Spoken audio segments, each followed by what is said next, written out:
May 13th, 14th, and 15th, Monday, Tuesday, and Wednesday, the sun is in Taurus and the moon is in Leo, 90 degrees. So, what happens when there's a square? There are always conflicted energies. Taurus is very gentle. They're ruled by Venus. So, their whole temperament is like, can't we just get along? And they're in love with love. And they're usually in love with somebody at some point in the day, and they get become so devoted and so loyal and so committed.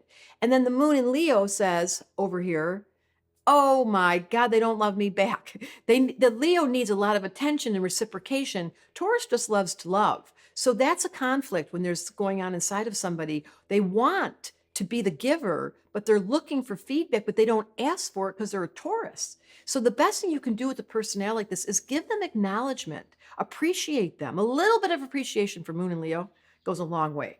And I think it's so interesting that on Monday, it's Stevie Wonder's birthday. Now there's a Taurus. I think he is truly a wonder. I was working with Sting and heard a lot about Stevie Wonder and how much he completely respects him as though he were a god. To Sting, Stevie Wonder's in another league.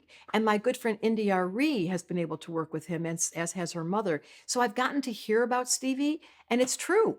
He is a masterful genius brought to us by the sweetness of Taurus, about love, about music, about sound, about harmony. And today, with the moon in Leo, how perfect he can stand on stage uninhibited and just take over. That is not a typical Taurus behavior. By the way, Taurus and Leo are the two shyest signs in the zodiac. They don't want to be seen except when they're singing and they're performing and they've got a role to do. And then they take over. And I thought it was so sweet to hear Sting say, "Oh no, he's in a league all of his own, Stevie Wonder."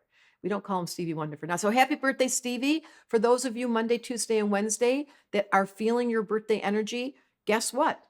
You have Jupiter sitting on your sun, and this is really the year. If this birthday, do you know there's a thing called solar returns? On your birthday, you pay attention to where the planets are, and Jupiter's sitting on your sun for the whole year.